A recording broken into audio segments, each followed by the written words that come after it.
Part 1. The Mystery of the Feminine and the Illusion of Conquest. There are questions that cannot be answered with words. They must be answered with silence, with presence, with a gaze that does not flinch, with a breath that does not wash. What does the feminine truly seek in a man? This is not a question of technique nor of strategy. It is a call, a summons, from the depths of something ancient, something arid, something feral and forgotten. To seek to conquer the feminine is already to misunderstand her, because the feminine is not a territory to be taken. She is a realm to be entered with reverence, and she opens not to charm, but to presence. From the earliest myths, the feminine has been draped in mystery. Eve was not formed from the soil, like Adam, but from the rib, an intimate echo, a symbol of closeness and reflection. Pandora, whose name means all gifted, brings with her a sealed jar, a container of secrets that men feared but could not resist. Lilith, the first woman in certain traditions, refused to lie beneath Adam, refused submission, and for that was exiled. The feminine does not obey. She invites, she tests, she reveals, not to be tamed, but to be met. Aphrodite, born from sea foam and divine violence, walks the shores as both beauty and chaos. Mary, the silent mother, carries the mystery of life within her. Kali, wild and furious, dances on the chest of Shiva. And all of these are not merely goddesses, they are archetypes living in every woman. Goddess, lover, storm, silence. But what happens when a man approaches the feminine with the tools he has been taught? He brings his pride. He brings his words. He brings the desire to impress, to perform, to prove. He shows his car. He shows his job. He shows his muscles, or his money, or his charm. He makes her laugh. He texts with strategy. He builds castles of ego to hide the trembling boy within. But the feminine is not impressed. Not truly. She might smile. She might play along. She might even enjoy the dance for a moment. But deep inside, something remains untouched. Because what she is truly waiting for is something else entirely. She waits for a man who can hold space, not just for her words, but for her silence, for her tears, for her fire, for the chaos she sometimes brings, not as drama, but as truth that the world has never taught her how to tame. She wants a man who does not flinch when she speaks her anger, who does not diminish when she cries, who does not run when her depths begin to rise like a tide. Because the feminine is the ocean, and the masculine, if awake, must become the mountain, not the cold, indifferent kind, but the grounded, rooted one, the one who has made peace with his own darkness, the one who has died and returned, the one who no longer needs to perform, because he has nothing left to prove. In the quiet corridors of her being, the feminine is asking, "Can you be with all of me? Can you be with the part of me that doubts you, that pushes you away, only to cry when you leave? Can you be with the part that wants to be wild, to scream, to bleed, to give birth not just to children, but to worlds, poems, arms? Can you be with me when I no longer fit into your image of the nice girl? Can you stay when I'm messy, moody, or still healing?" She does not seek perfection. She does not need a savior. She is not looking for a boy, pretending to be a man. She is looking for presence, raw, solid, not controlling, not chasing, but witnessing, holding, choosing. And what does presence mean? It means a man who has sat long enough in silence to know his own name. A man who has stopped running from his loneliness. A man who can sit with his own grief and therefore is not afraid of hers. She wants to be met, not managed, not corrected, not seduced, just met. And this is where the myth of conquering a woman begins to crumble. Because to conquer something, you must first assume it resists you. You must see it as other, as separate, as something to win. But the feminine is not resisting. She is waiting. Waiting for something real enough to meet her where she is. Not in the performance, but in the pause. Not in the show, but in the stillness after the show ends. We live in a world of noise where men are taught to shout louder to be heard, to dominate to feel safe, to chase endlessly and call it strength. But the feminine is whispering, stop chasing, start listening. She wants to know, can you stay present when I am no longer convenient? Can you meet me in your own heart before you try to touch my body? Because my body is a temple, not a priest, and only those who bow to the sacred within themselves can enter here. And so, the real question is not what the feminine wants in a man. The question is, are you the kind of man who can meet the feminine? Not just the beauty and the smiles, but the storm and the silence, the wilderness and the wound? To meet her, you must meet yourself. You must die to the boy who needs approval. You must bury the performer, the seducer, the hunter. You must let go of the fantasy of conquest and become the one who listens, the one who feels, the one who stays. Only then, when you are rooted, real and whole, the feminine will open to you. Not because you earned it, but because she recognizes something in you that has always been worthy. Something ancient, something horrid, something still. Part 2. The Death of the Performer.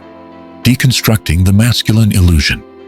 The greatest tragedy of modern masculinity is not its aggression, but its fragility behind the mask of water. From a young age, boys are taught to perform. Be strong, be tough, be smart, be dishonorable. Don't cry, don't doubt, don't feel too much. We are trained to seek validation like beggars in suits, through success, through status, through seduction. And in the process, we lose the one thing the feminine most longs for in a man: authentic presence. Instead, we become echoes of what the world told us a man should be. We learn to wear faces, to smile when we want to scream, to seduce when we long to be seen, to flex our intellect when our soul is starving for intimacy. We speak in jokes to avoid silence. We memorize lines instead of listening. We collect women like trophies, not realizing we're the ones who have been hollowed. And behind the alpha posturing, behind the self-help jargon and cold showers and 10-figure dreams, lives a boy who is terrified of not being enough. A boy who is still asking, will someone please tell me I matter? But the feminine, in her deepest essence, can smell this fear beneath the cologne. She sees the boy inside the suit, and she knows, this man cannot hold me. Not yet. Because the feminine, though tender, is wild. She is not chaos in the sense of destruction. She is chaos in the sense of joy. She is emotion unfiltered. She is seashells. She is birth, decay, beauty, rage, softness, blood, and stars. She needs a man who will not try to fix her moods or manage her tears like problems to be solved. She needs a man who will stay, not just physically, but emotionally, spiritually, truthfully. And how can a man stay with her if he cannot even stay with himself? How can he meet the ocean if he is still afraid of drowning? This is the crisis of modern man. He has become a chameleon of desire, shifting to fit whatever role might earn him love. But no one can love a mask. Not truly, not deeply. The mask may impress, but it cannot be touched. It cannot be trusted. And in time, it cracks. And here is the heartbreak. The more effort we make to be what we think will be loved, the further we drift from the very source of real connection. This is why so many men feel unseen, even when they are surrounded by admirers. This is why they move from woman to woman, seeking to be chosen, never realizing they have not yet chosen themselves. The feminine is not interested in your resume. She does not need you to be perfect, but she does need you to be real, to speak from your body, not your scripts, to look her in the eyes and not flinch when she asks, "Where are you truly?" The feminine is asking for a man, not a mask. But becoming that man is not about adding new skills. It is about removing what was never you. It is about the death of the performer. This death is not easy. It feels like failure. It feels like losing your edge, your charm, your control. But it is the beginning of everything. It is the doorway to depth.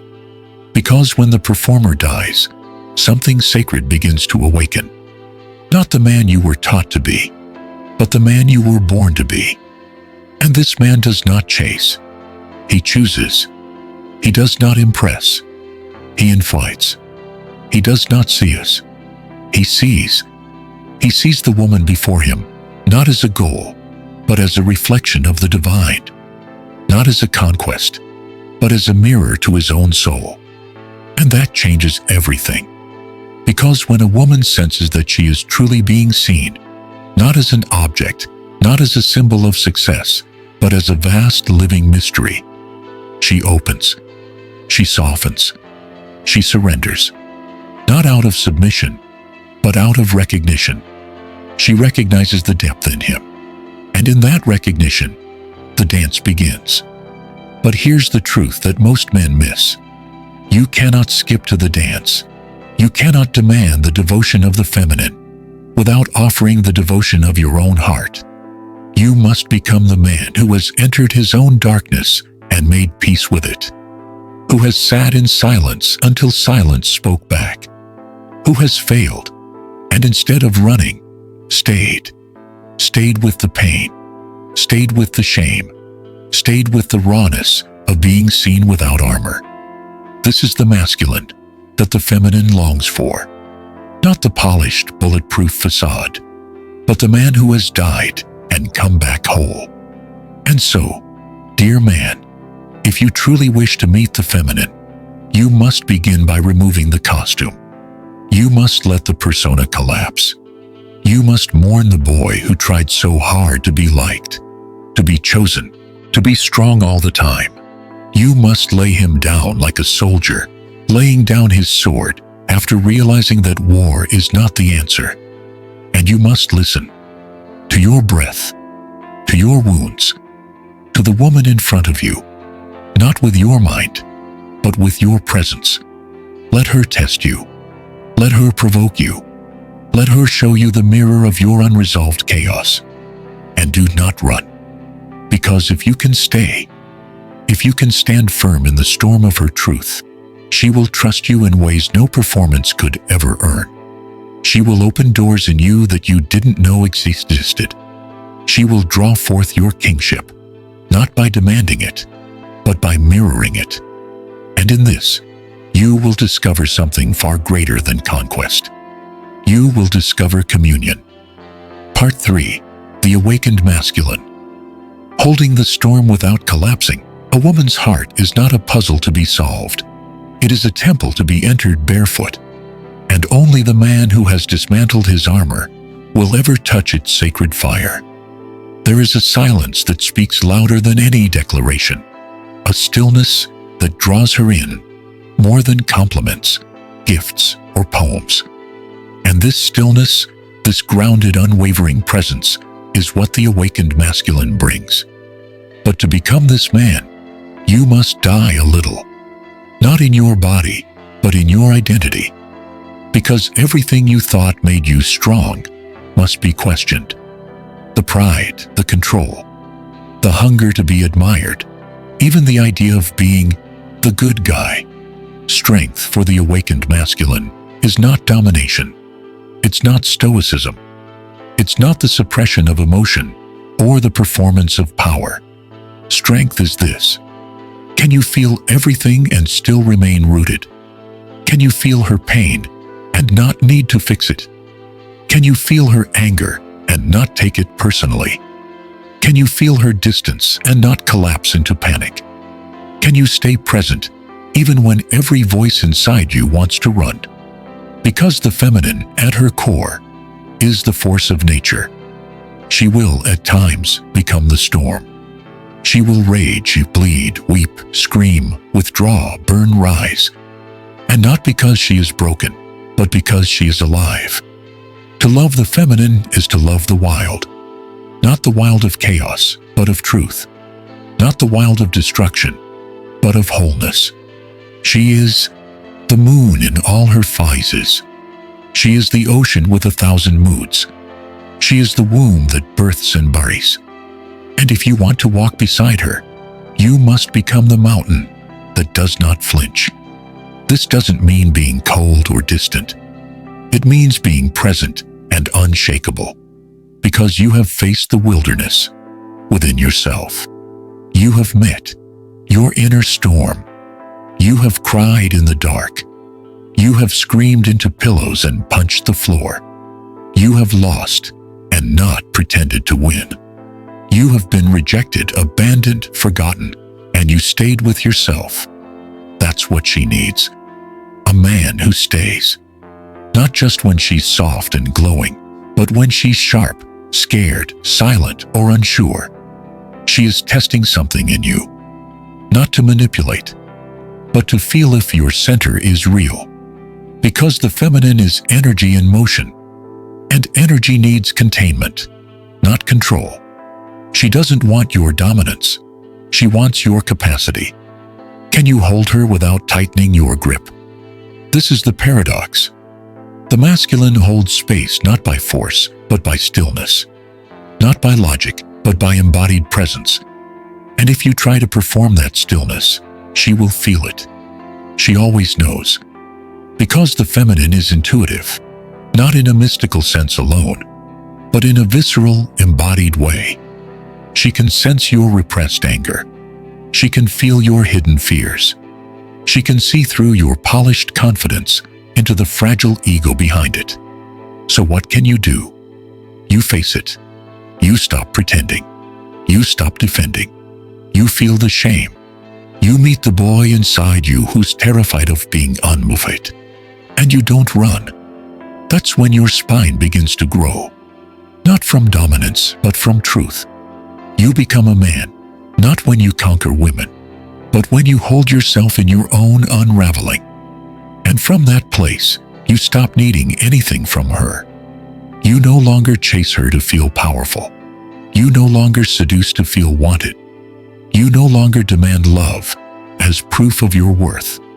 You offer your presence as a gift, a spice, an invitation. And that space is what allows her to melt. Because the feminine, in her deepest longing, wants to surrender, not in submission, but in trust. She wants to fall into something that won't collapse. She wants to let go of control, but only if she senses that you are not a boy in disguise. And surrendering is the most vulnerable thing she can do. That's why she tests. Not to punish you, not to reject you, but to feel if your ground is steady enough to hold her fall. Will you judge her? Will you try to fix her? Will you disappear when she reveals her darkness? Or will you sit in the fire with her? That's what she's asking. And it's not easy. It demands more from you than any pickup line, any gift, any grand gesture ever could. It demands your wholeness. It asks you to rise as a king, not the kind who rules over, but the kind who rules within. A king is not afraid of tears. He's not afraid of silence. He's not afraid of being wrong. He listens more than he speaks. He feels more than he reacts. And when he speaks, his voice carries the weight of 1,000 sunrises, because it comes from the depths. That is the man the feminine seeks. Not a hero, not a savior, not a god, but a man who has descended into himself and returned not with answers, but with capacity.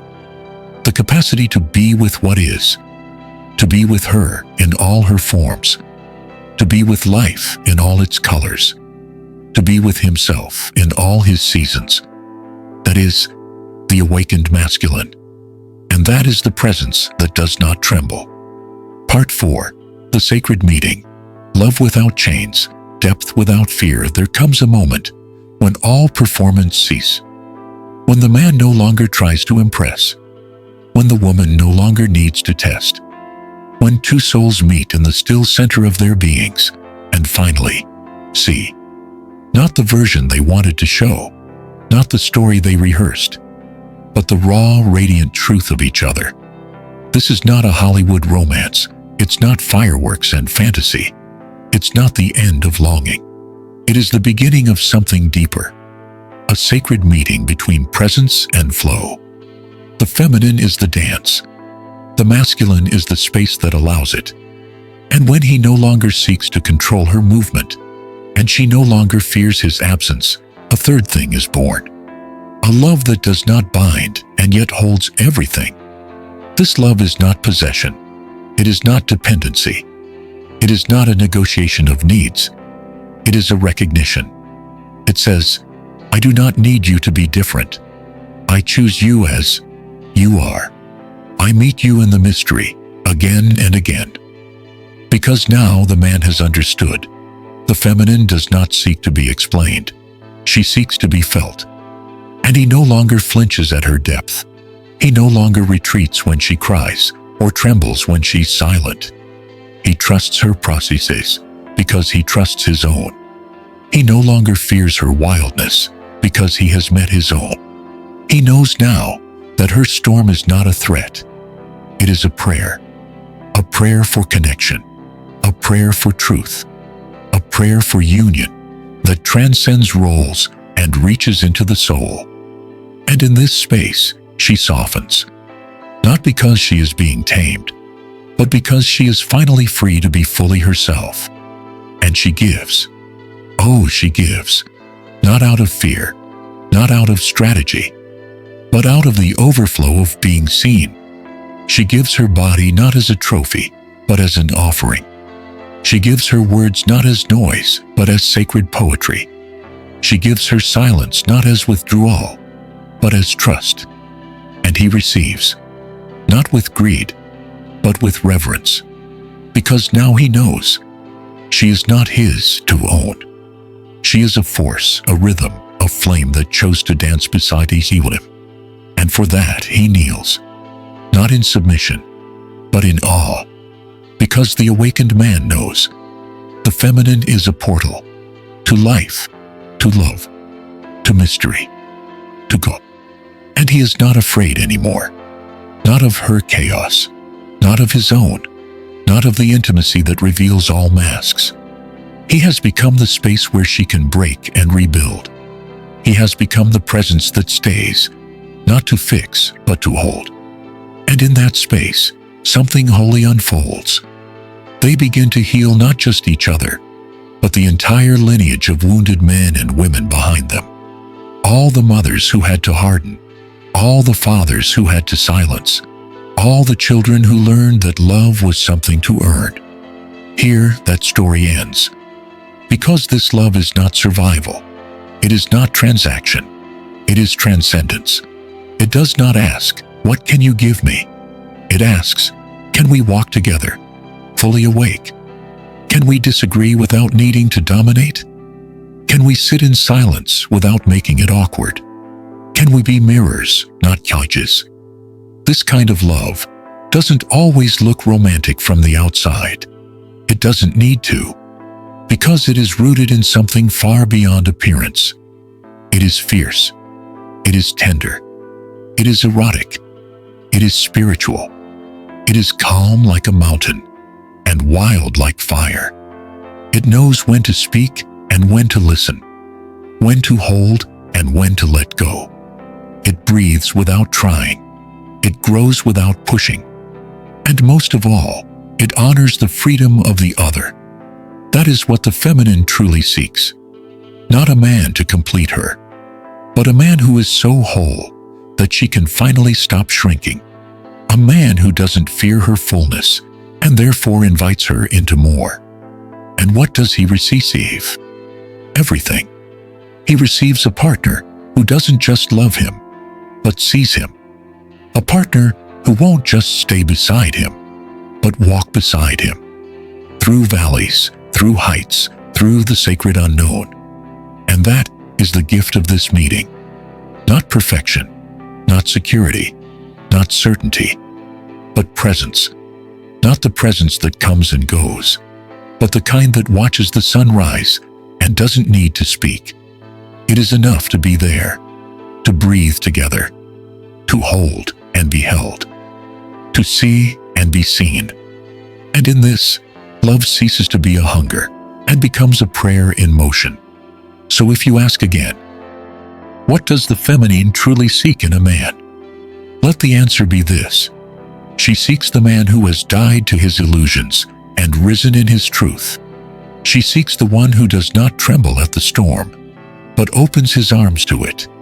She seeks the man who can hold her fire without needing to extinguish it, because he has become the flame himself. And you, are you willing to become that man? Not for her, not to be loved, but because this is who you truly are beneath the layers. A presence so vast, a silence so full, a strength so tender, that everything around you finally